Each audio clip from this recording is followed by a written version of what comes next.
International news now. Just hours after coming into effect early Wednesday morning, cracks are already appearing in the Israel-Hezbollah ceasefire deal.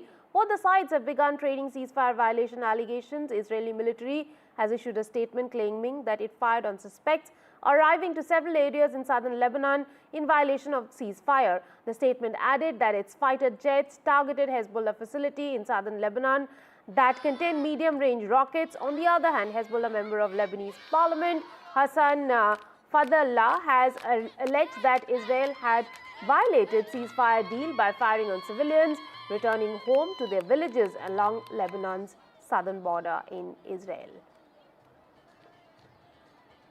Well, those are the pictures of families celebrating as they return home. My colleague Mohammad Ghazali joins me for more on this story. Ghazali, tell us a little bit about what is the situation on ground. Is peace taking shape in the region right now? See, there is a confusing situation there right now in Lebanon, because in the southern border, as per the ceasefire, Israel is allowed to deoccupy or leave the territory in the next 60 days, starting since yesterday when the ceasefire was kind of activated or implemented.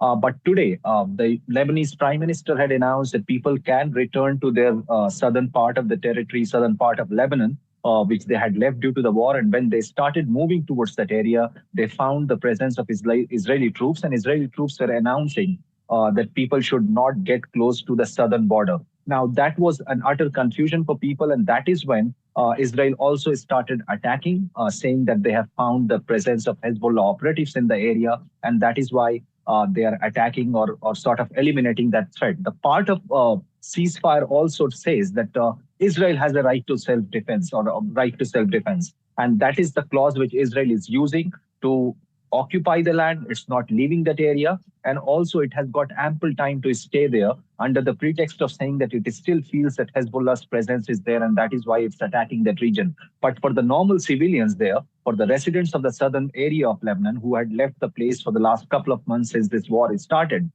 they have utter confusion. They don't know whether they can return to their places or not, because the Lebanese government announced that they can go back to their homes. But when they reach that territory in the southern border of Lebanon with Israel, the Israeli army was already there, and they were announcing to leave that area or be where they are, but don't return to the southern border area.